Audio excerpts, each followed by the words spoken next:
Hello friends, welcome back to our channel toppers education. So நீங்கள் வந்து பார்த்தீங்கன்னா 11th standard English public exam question வந்து எழுத போகிறீங்க. ஓகேங்களா? ஸோ தமிழ் எக்ஸாம் முடிந்திருக்கும். இப்போ வந்து நமக்கு வந்து 11th இங்கிலீஷ்க்கான பப்ளிக் எக்ஸாம் ரெடி ஆகிட்டு இருப்பீங்க. ஓகேங்களா? ஸோ நிறைய பேருக்கு கொஸ்டின் வந்து எப்படி வரும், படித்தது ஈஸியாக வருமா? ஏன்னா வந்து இப்போ 12th இங்கிலீஷ் வந்து பார்த்திங்கன்னா கொஞ்சம் மாடரேட் டு டஃப் தான் கேட்டிருக்காங்க. 11th பொறுத்த வரைக்கும் நமக்கு தமிழே வந்து ஓரளவுக்கு டஃப்பாக தான் வந்துடுச்சு.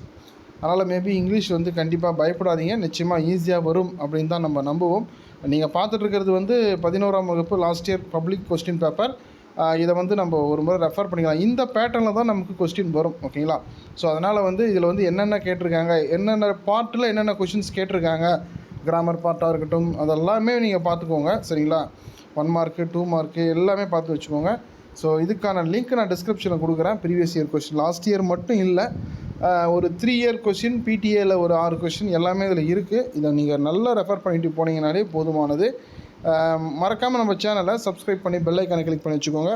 இது போல் அப்டேட் வந்து பார்த்திங்கன்னா நம்முடைய டாப்பர்ஸ் எஜுகேஷன் அப்படிங்கிற வாட்ஸ்அப் சேனல் ஒன்று இருக்குது. ஓகேங்களா? ஸோ வாட்ஸ்அப் குரூப் எல்லாமே நம்ம இப்போதைக்கு ரிமூவ் ஆகிடுச்சு. ஸோ வந்து பார்த்திங்கன்னா ஒரே ஒரு வாட்ஸ்அப் சேனல் மட்டும்தான் இருக்குது. ஸோ மறக்காமல் அதில் ஜாயின் பண்ணிக்கோங்க. இந்த வீடியோவை உங்கள் நண்பர்களுக்கு ஷேர் பண்ணுங்கள். தேங்க்யூ.